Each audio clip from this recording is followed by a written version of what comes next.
Cette jungle indienne ancestrale regorge de vie.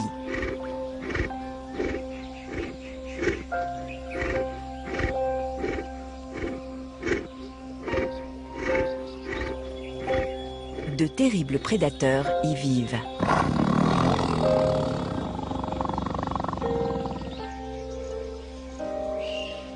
Tout comme leur proie. C'est une terre millénaire où les animaux règnent en maîtres et où la sélection naturelle régit le quotidien des espèces.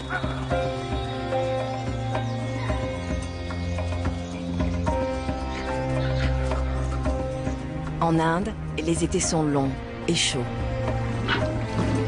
Ici, les animaux doivent lutter pour survivre.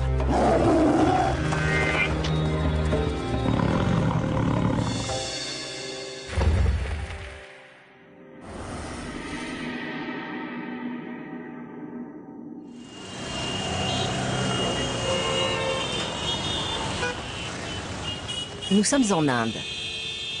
La densité de population est presque 3 fois plus élevée qu'en France. Elle atteint en moyenne 400 habitants par kilomètre carré.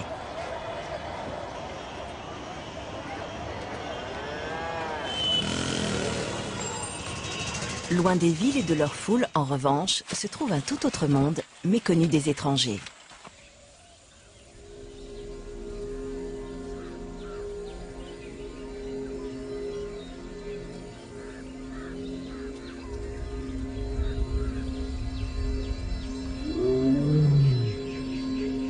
Nous entrons dans un univers dominé par les animaux, où l'homme doit se faire discret.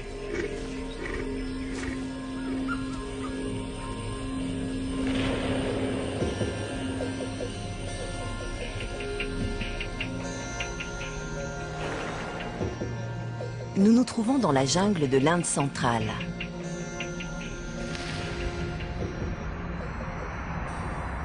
Ces zones de jungle sont vieilles de plusieurs millions d'années. Aujourd'hui encore, de vastes étendues sont restées intactes. Cette partie de l'Inde est un habitat naturel. Sa faune est très diversifiée.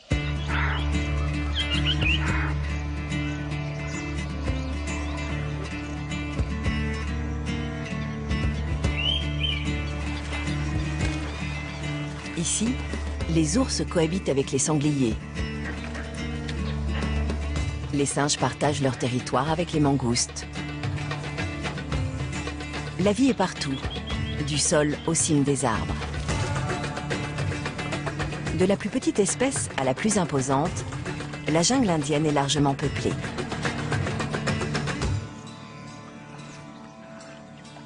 Ici, l'œuvre de Rudyard Kipling, Le livre de la jungle, prend vie.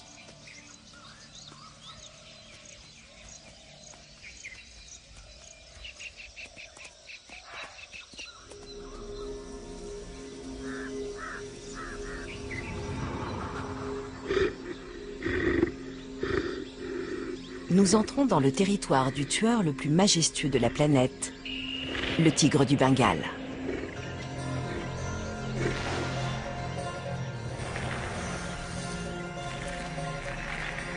Ce chasseur solitaire, rapide et puissant, qui peut peser jusqu'à 260 kg et mesurer jusqu'à 3 mètres, peut tuer d'une simple morsure. De tous les félins, c'est lui qui possède les plus grandes canines. Elles peuvent mesurer jusqu'à 7,6 cm. Cependant, ce redoutable prédateur n'est pas la seule menace pour les autres animaux.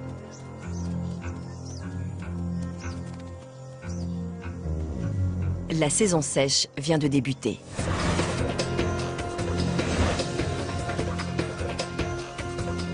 Pendant les 4 prochains mois, pas une goutte de pluie ne va tomber sur cette région. La température va monter jusqu'à 46 degrés et l'eau va se faire rare. Les animaux vont devoir prendre de grands risques pour survivre.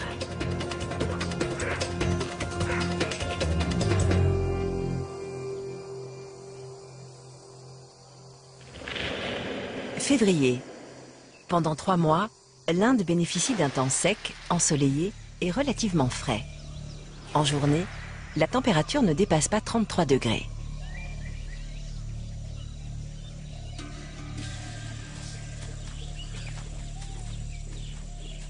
Près d'un point d'eau situé au cœur de la jungle, le mâle dominant de la région patrouille sur son territoire. Affaibli par de précédents combats, mais toujours vigoureux et téméraire, il est prêt à défendre ce coin de jungle au péril de sa vie.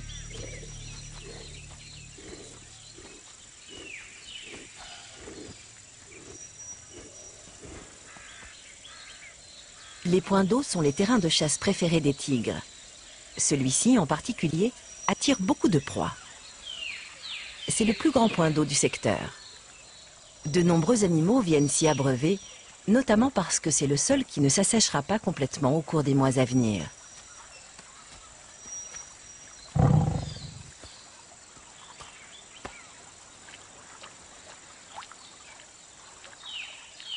Ce tigre est le maître de ces lieux, propice aux embuscades.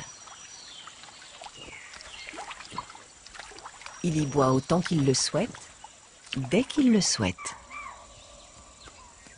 C'est un privilège dont peu d'animaux de la jungle peuvent jouir.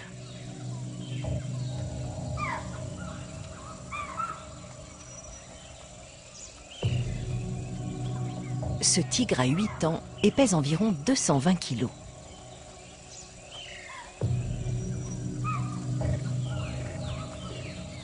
Les tigres mâles dominent rarement un territoire pendant plus de 3 ans.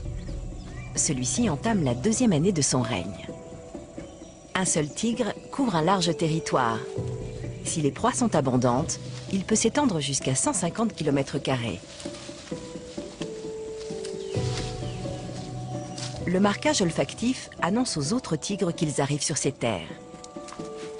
Les tigres marquent leur territoire avec leur urine ou leurs excréments. Vérifié et redéfini lors de chaque promenade nocturne, le marquage constitue l'une des activités principales du tigre, avec la chasse et le repos diurne. Ces rugissements indiquent sa présence aux femelles qui se trouvent sur son territoire, mais rappellent également aux mâles voisins de se tenir à l'écart. Ces appels sont émis à une fréquence si basse qu'ils résonnent à travers la végétation et sont audibles jusqu'à 5 km à la ronde. Ils partent dans toutes les directions, au plus profond de la jungle. Le nombre de rugissements augmente pendant la période de reproduction des tigres. Les mâles des environs les entendront forcément et attendront le bon moment pour se manifester. Le conflit est inévitable. Les jeunes rivaux doivent un jour ou l'autre se battre pour acquérir un territoire, ainsi que les femelles et les proies qui vont avec.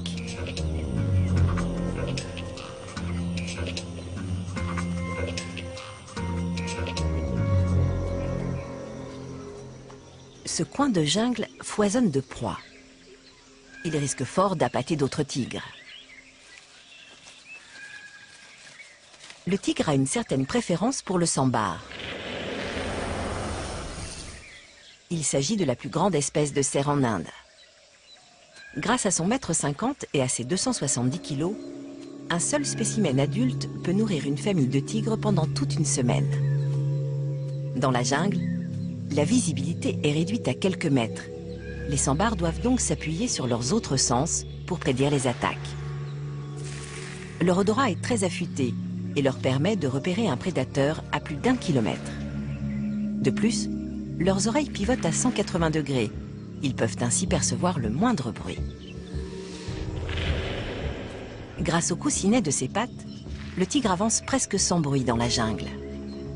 Sa démarche feutrée est si souple qu'il semble à peine effleurer le sol. Lorsqu'il a repéré une proie, le tigre se met à l'affût, presque immobile. S'il avance, c'est pas à pas, mais il attend généralement que sa victime se rapproche à une dizaine de mètres de lui.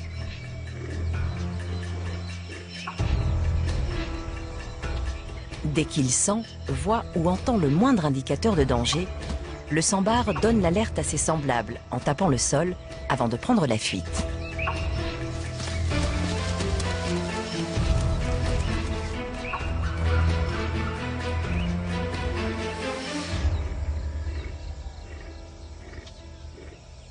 L'embuscade est la seule technique de chasse que connaisse ce prédateur. Même s'il est rapide, les sambares peuvent facilement le distancer.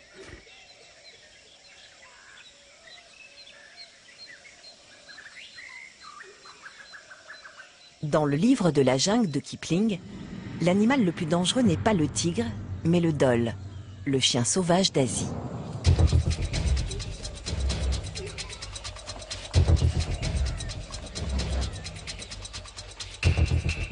Le dhole vit en meute.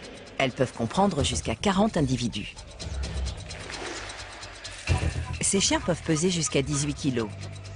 Ils sont 10 fois moins gros que le tigre, mais compensent cette faiblesse physique en chassant en groupe.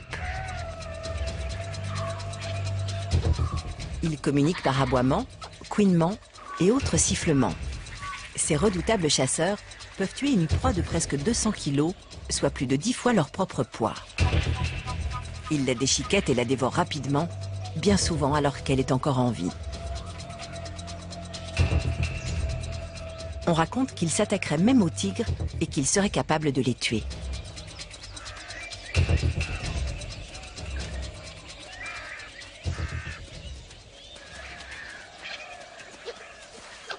Leurs fréquentes interactions définissent la hiérarchie au sein de la meute. Chaque groupe de dholes est mené par un couple dominant. Seuls ce mâle et cette femelle s'accoupleront.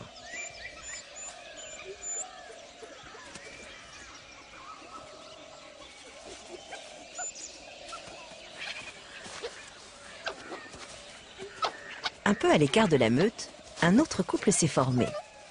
C'est l'unique façon qu'ont les dholes non dominants de se reproduire et d'élever des petits.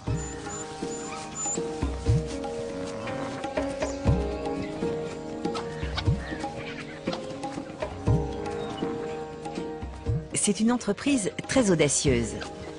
Ils risquent de perdre les avantages de la chasse en meute. Réussir à capturer des proies sans le groupe sera plus difficile.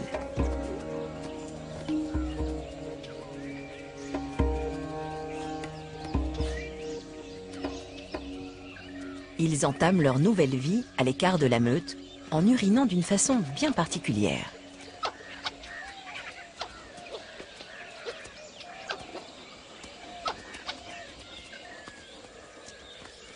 Les nombreux sentiers de forêt leur permettent de se déplacer rapidement et au calme, ce qui leur donne l'avantage sur leur proie potentielle.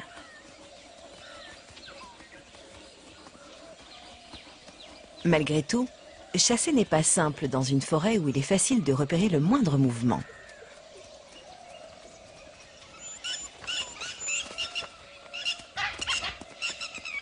Un couple de vanneaux, dont le nid se trouve à même le sol, vient de donner l'alerte pour signaler la présence des chiens. Ils vont harceler les deux dholes jusqu'à ce qu'ils décident de renoncer et de partir en quête d'une autre proie. Leurs cris auront alerté les autres espèces susceptibles de les intéresser. Les vanneaux peuvent désormais retourner auprès de leurs petits, encore incapables de voler.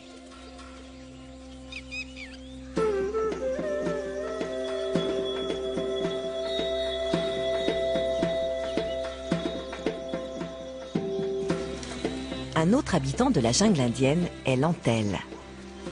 Ce singe se nourrit des fruits du mawa.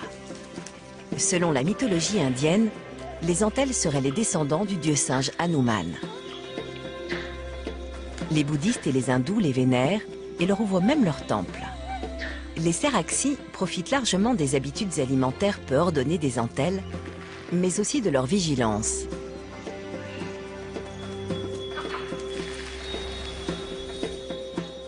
Dans cette jungle hostile et truffée de prédateurs, il est toujours bon d'avoir un ami haut placé. Si jamais un antelle repérait un quelconque danger, les cerfs en seraient immédiatement alertés. Le jeune couple de dholes approche justement.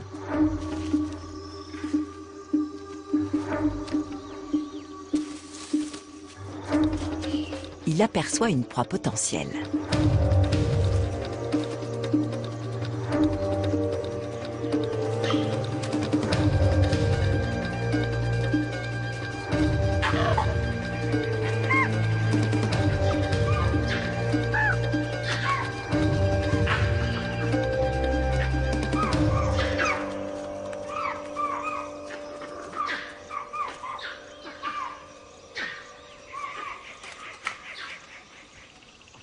Avec cette multitude de regards vigilants, d'ouïes fines et d'odorats aiguisés, leur approche se solde par un échec. Décidément, chasser sans l'aide de la meute leur est bien difficile.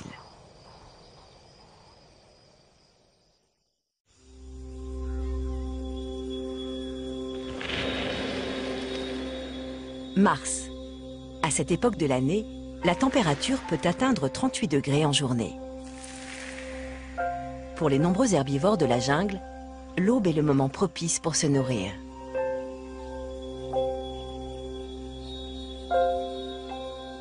Les céraxis préfèrent brouter sur les grands espaces verts dégagés.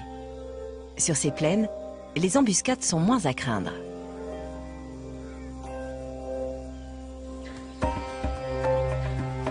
Pendant ce temps, les sambars marquent leur territoire en imprégnant de leur odeur les branches basses des arbres environnants.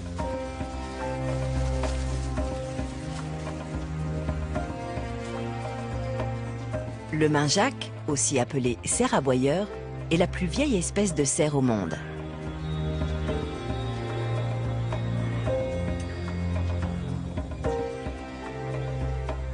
Le nilgo, avec sa robe gris-bleu, est la plus grosse antilope d'Asie.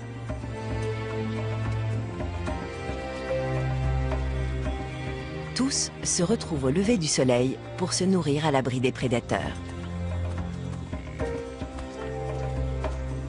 Parmi eux, on trouve également le gor, le plus gros bovin du monde.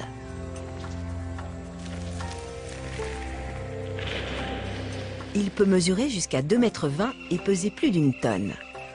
Cette montagne de muscles peut se vanter d'avoir très peu de prédateurs. Il ressemble à s'y méprendre au bison américain, mais il est bien originaire d'Asie. Ce colosse passe près de 8 heures par jour à manger.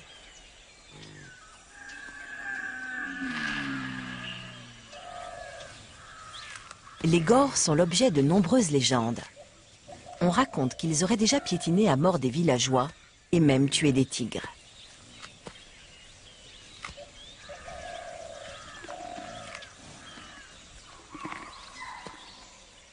Soudain, un cri d'alerte les perturbe.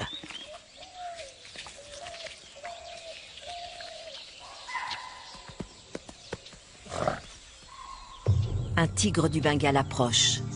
Son arrivée vient interrompre le repas des herbivores.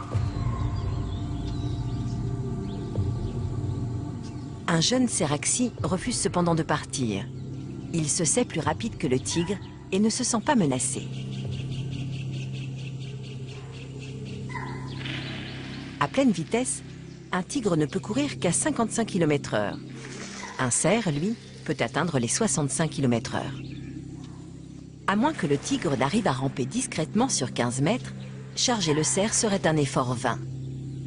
Le cerf arriverait à s'enfuir et le tigre essuierait un échec au prix d'une grosse dépense d'énergie. Il préfère renoncer.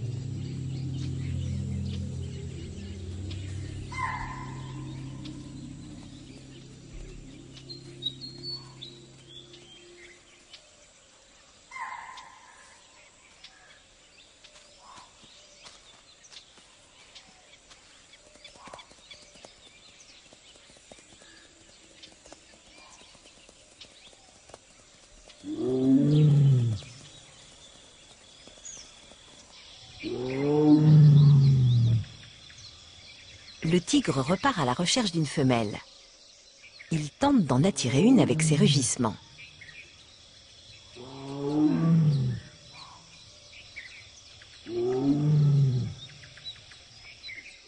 Une jeune tigresse est justement allongée au milieu des bambous.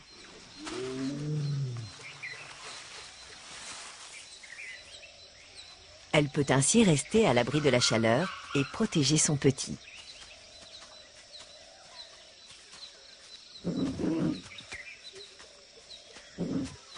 Chez les tigres, un petit sur 3 ne survit pas à sa première année. L'infanticide est la première cause de mortalité.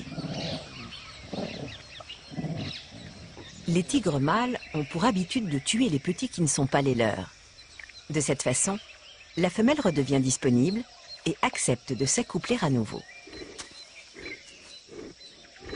Pour l'instant, cette tigresse et son petit restent à l'abri des regards, cachés par la végétation.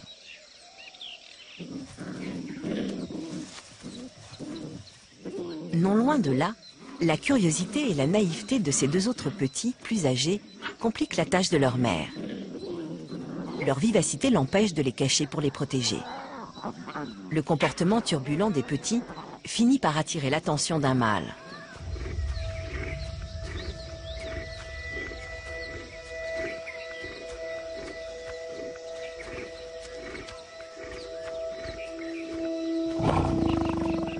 Un tigre mâle peut avoir des petits de plusieurs femelles. Toutes ces familles sont souvent éparpillées un peu partout sur son vaste territoire. Mais si les petits ne sont pas les siens, il les tuera. Cette fois-ci, il n'en sera rien. Les tigreaux vont même saluer leur père.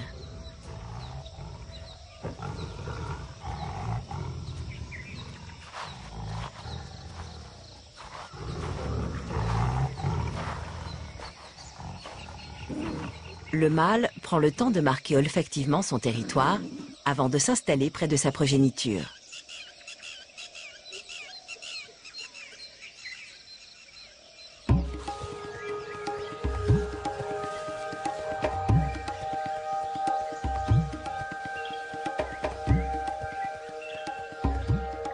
La forêt est tapissée de feuilles mortes.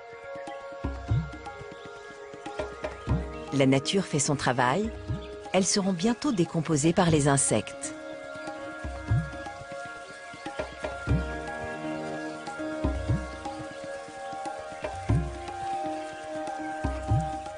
Les fruits du mawa fermentent sous la chaleur.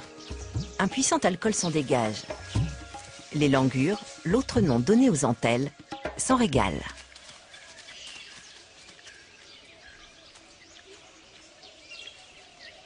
Très vite, les effets de l'alcool se font ressentir.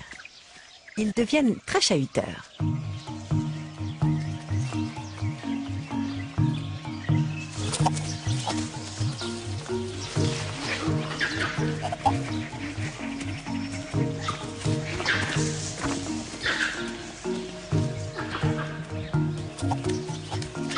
Certains d'entre eux se querellent.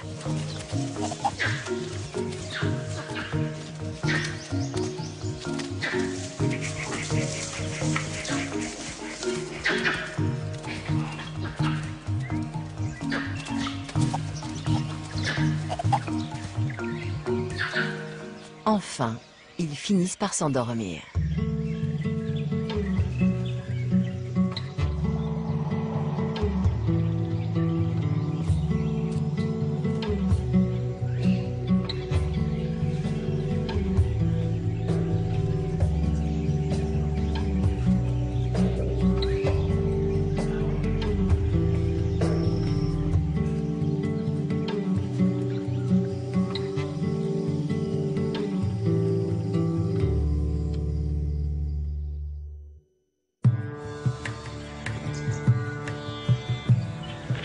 Avril. La saison sèche s'est résolument installée dans cette jungle indienne. À cette époque de l'année, la température peut aller jusqu'à 43 degrés. Alors que le mercure continue à grimper, le niveau de l'eau dans cette région n'en finit pas de baisser. Le pouvoir du mâle dominant, maître du point d'eau, prend tout son sens.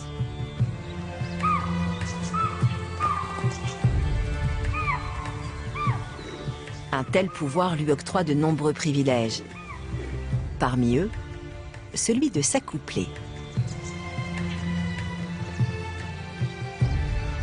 Une tigresse a finalement répondu à ses appels.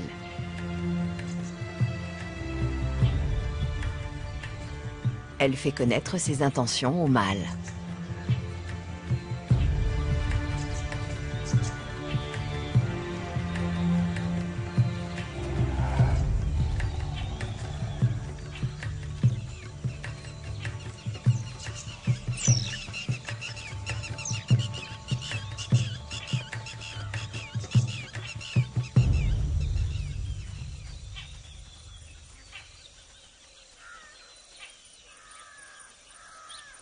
En cette période, tous les animaux sont en pleine parade nuptiale.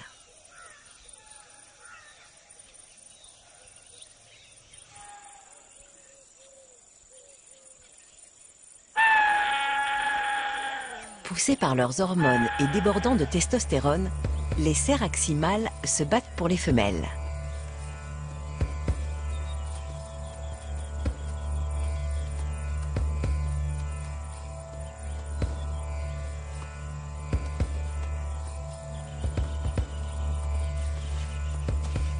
Pour s'affirmer en tant que mâle dominant, ils grattent le sol,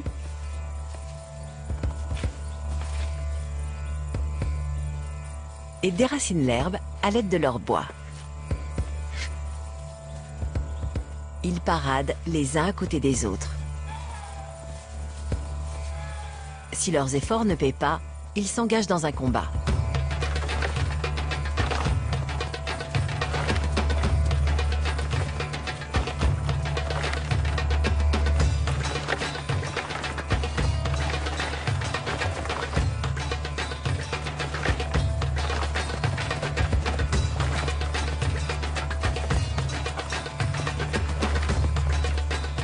Les rivalités ont lieu entre cerfs de même taille. Les deux adversaires se projettent de toute leur force l'un contre l'autre et entrechoquent bruyamment leur bois.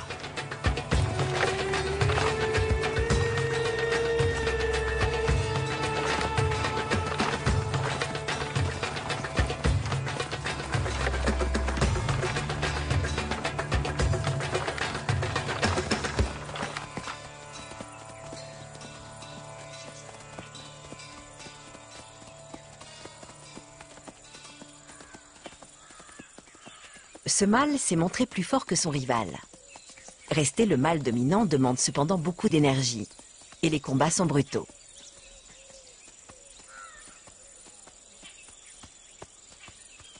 Le perdant s'éloigne pour lécher ses plaies.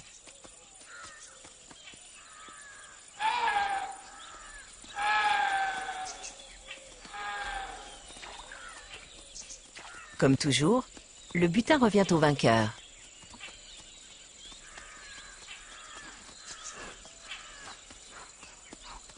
Son règne ne durera pas plus d'une saison, il est encore plus court que celui du tigre. Il traverse la harde, reniflant l'air à la recherche de femelles réceptives.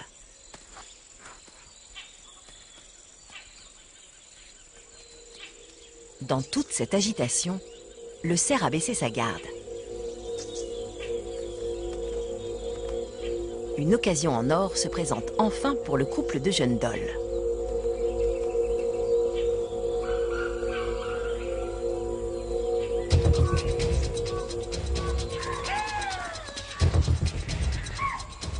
Au lieu de s'attaquer à un faon, il décide de s'en prendre à un mâle. Il lui sera plus difficile de prendre la fuite à travers la jungle dense à cause de ses bois imposants. L'assaut est donné. La course-poursuite commence.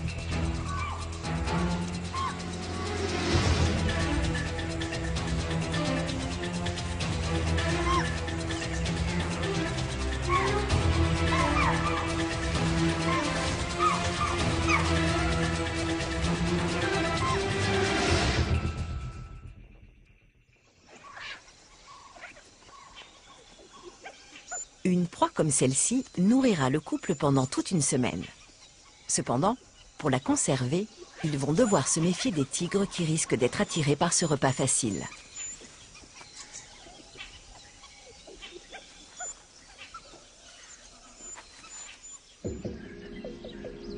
Partout dans la forêt, des combats ont lieu. De nombreux animaux perdent la vie, même les plus petits. Une armée de fourmis rouges envahit une colonie voisine. La fourmi palpe de ses antennes toute autre fourmi qu'elle rencontre. Si celle-ci ne porte pas l'odeur de la colonie, les deux insectes tentent alors de se paralyser réciproquement par un jet d'acide formique ou par morsure pour répandre cet acide sur les plaies. Les hostilités ont lieu en pleine journée et peuvent durer plusieurs jours.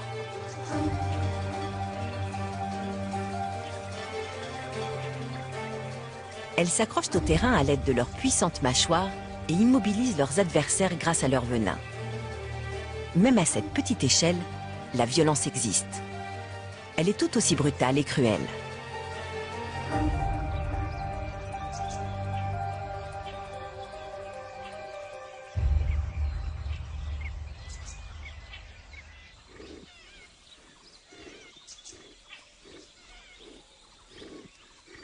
Le tigre dominant qui contrôle le point d'eau est toujours avec sa femelle. Les tigres sont les seuls félins, avec les jaguars, qui apprécient le contact de l'eau. Ils peuvent passer des heures à se baigner pour se rafraîchir.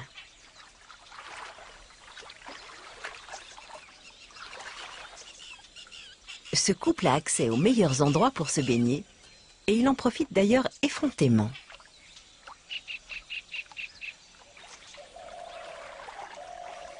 Plus loin dans la forêt, un jeune mâle s'est également trouvé une femelle.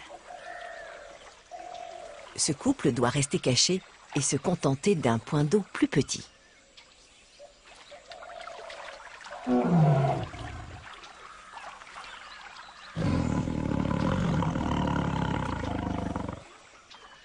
Leur lieu de baignade aura bientôt disparu à cause de la sécheresse. Ils devront en trouver un autre. Mais pour l'instant, ils peuvent s'accoupler sans crainte, tapis au cœur de la jungle.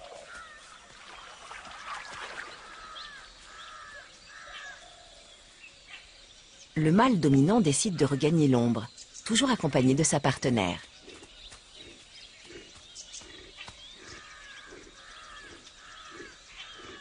Les tigres se font la cour pendant plusieurs jours d'affilée.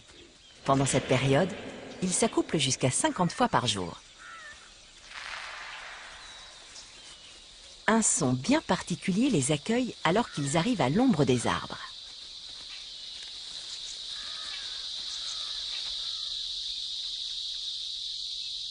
De tous les insectes, c'est la cigale qui a le chant nuptial le plus bruyant. Il peut atteindre 110 décibels et rivaliser avec le bruit d'une scie. Le mâle fait vibrer une membrane qui s'étend de part et d'autre de son corps pour attirer les femelles. Ce craquettement est amplifié lorsqu'il traverse tout son corps.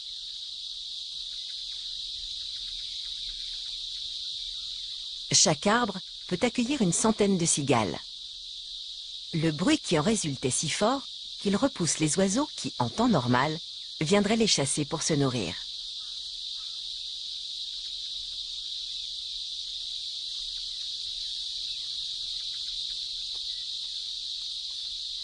Les femelles trouvent le mâle qui leur est le plus approprié en repérant son chant parmi ce vacarme monotone.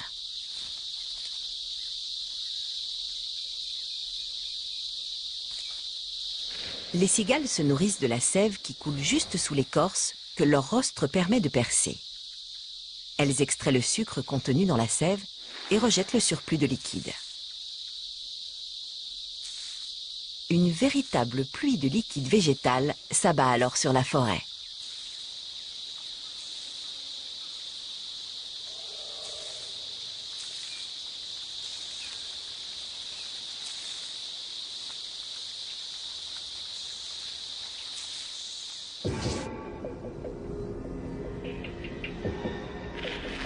Mais le plein été dans cette partie du monde.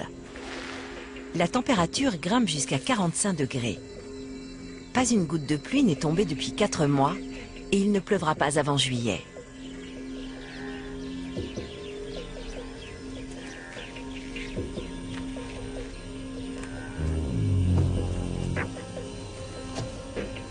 Les fleurs fanent, les feuilles tombent de leurs arbres.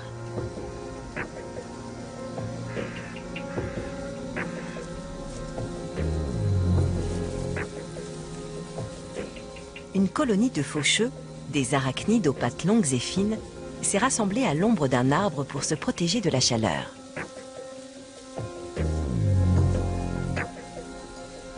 Ils sont près de 10 000 à se réfugier ici. Cette espèce d'insecte est vieille de 400 millions d'années. Un swimanga femelle construit son nid à partir de feuilles mortes, maintenues ensemble par de la toile d'araignée. Un martin pêcheur continue de chasser dans un point d'eau qui rapetisse de jour en jour. Si les conditions météorologiques sont rigoureuses, les martins pêcheurs sont amenés à quitter leur territoire. Les mâles sont plus attachés que les femelles à leur portion de cours d'eau et ne la quittent qu'à la dernière extrémité. Toujours immergé et au repos, le mâle dominant est aussi immobile qu'un rocher. L'accouplement terminé, il est à nouveau seul.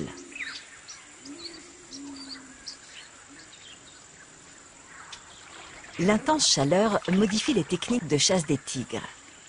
Au lieu de traquer leur proie, ils attendent près des points d'eau que des victimes potentielles se manifestent.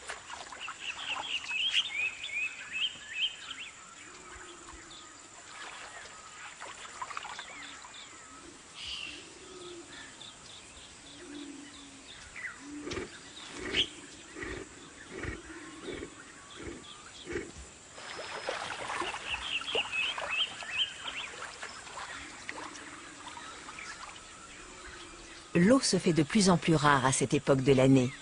Les prédateurs et leurs proies sont donc forcés de se côtoyer. Les langurs attendent que la tigresse ait fini de se rafraîchir avant d'envoyer un éclaireur.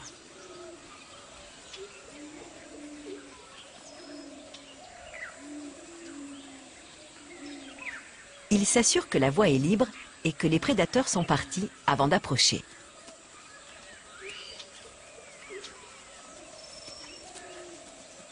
Les langurs font partie intégrante du régime alimentaire des tigres. Ils prennent donc un risque considérable en utilisant ce point d'eau.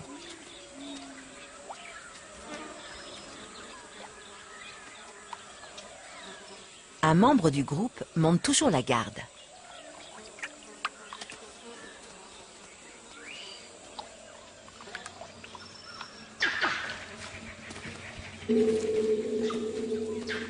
La tigresse revient avec son petit. Lui aussi souffre de la chaleur et a besoin de se rafraîchir.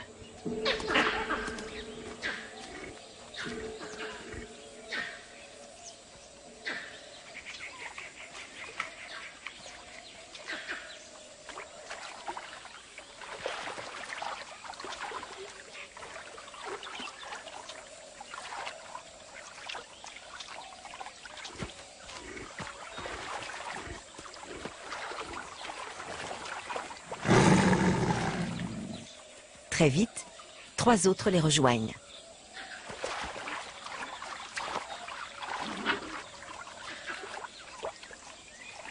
Cette petite a 3 ans. C'est la première fois qu'elle se baigne.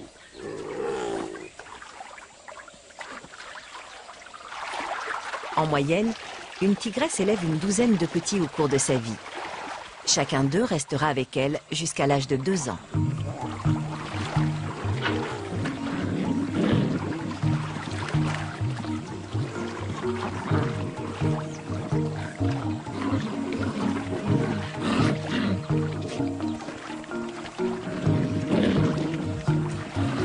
Les mâles de 18 mois et les jeunes femelles de 2 ans, forts de leurs 150 à 200 kg, sont généralement capables de chasser seuls ou avec leurs frères et sœurs.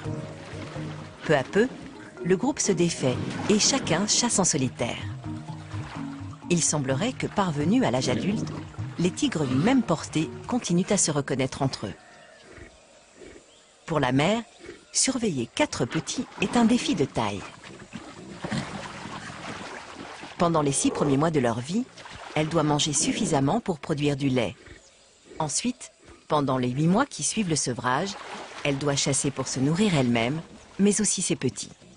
Si elle n'attrape pas de proie, elle ne sera pas seule à mourir de faim.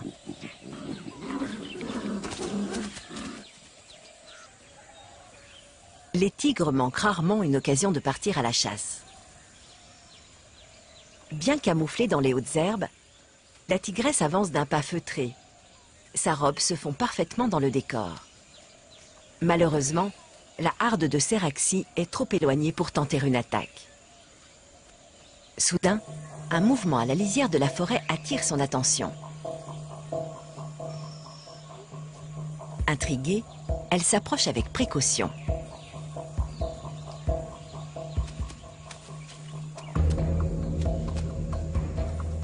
Une tigresse qui élève des petits est toujours sur le qui-vive.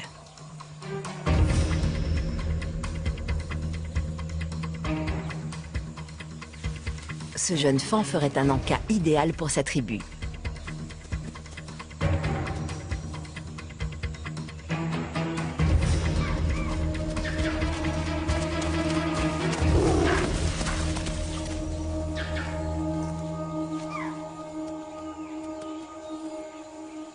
D'un coup de mâchoire, elle fait suffoquer sa jeune victime.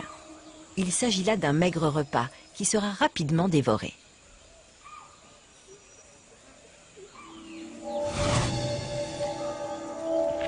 Juin. La fin de l'été approche. Le manque de pluie se fait plus que jamais ressentir. Désormais, les températures atteignent 39 degrés en journée. La saison sèche est de plus en plus difficile à supporter. Presque tous les points d'eau ont disparu. Il ne reste que les plus conséquents.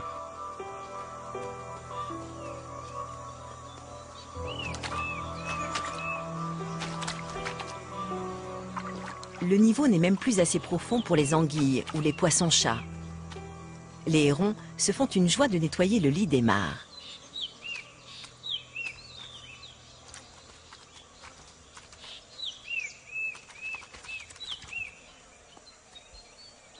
Les rares endroits où il est encore possible de venir s'hydrater sont assaillis par les espèces les plus vulnérables.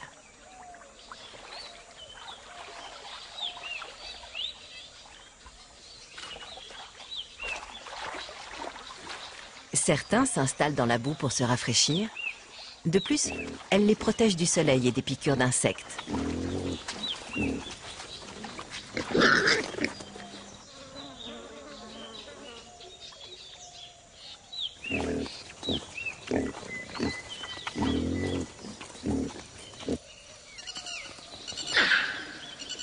Les vanneaux doivent rester vigilants. Leurs petits sont des proies faciles.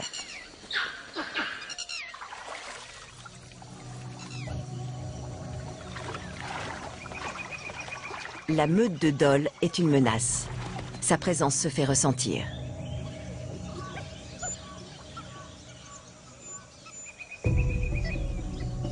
Le couple émancipé reste à l'écart. Nos deux fuyards veulent à tout prix éviter le conflit.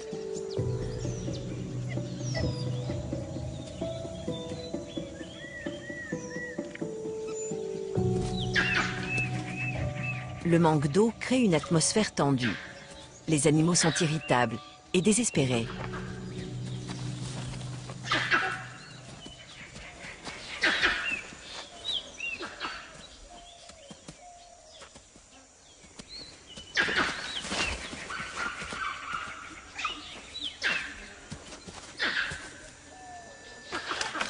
Avec la disparition des points d'eau, de nombreux tigres sont contraints de se déplacer vers des zones de plus en plus petites.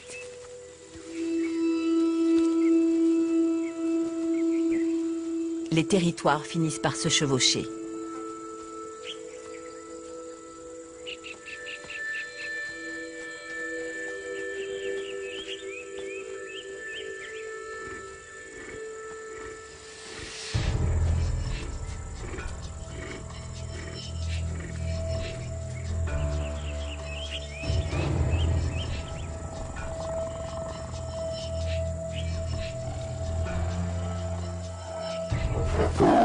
Les tigres, habituellement solitaires, se rencontrent. L'affrontement est bref, mais décisif. L'adversaire s'allonge pour exprimer sa soumission et reconnaître sa défaite.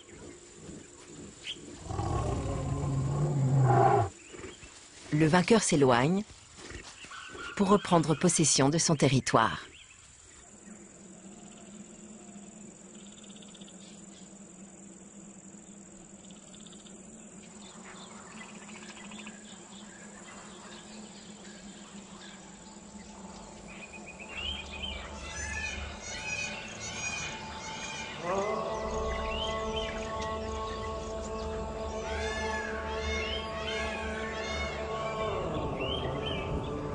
Les cris des paons et des brèves du Bengale annoncent l'arrivée imminente de la pluie tant attendue.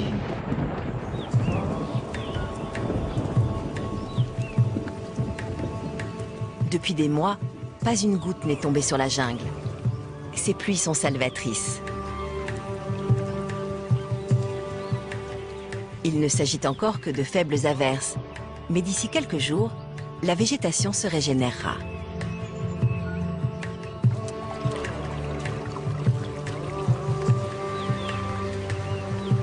Les pluies deviennent plus fortes et plus fréquentes.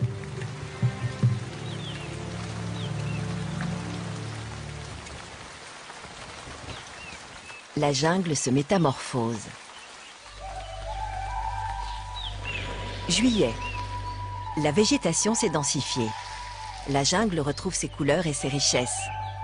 Elle abonde de nourriture. La température devient clémente. En journée, il fait environ 30 degrés. Les pâturages foisonnent à nouveau, au plus grand soulagement des sambars, des cerfs et des gores. Les langurs ont retrouvé leurs fruits de prédilection en abondance. Pour les tigres et les dholes, les proies sont à nouveau au rendez-vous.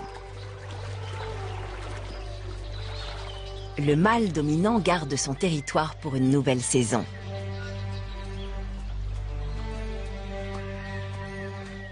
Sa partenaire est pleine, elle donnera naissance à une portée dans 1 mois. Le couple de dholes a non seulement survécu à son premier été loin de la meute, mais a également donné naissance à 3 chiots. Leur clan grandit. L'année prochaine, ils auront moins de mal à chasser.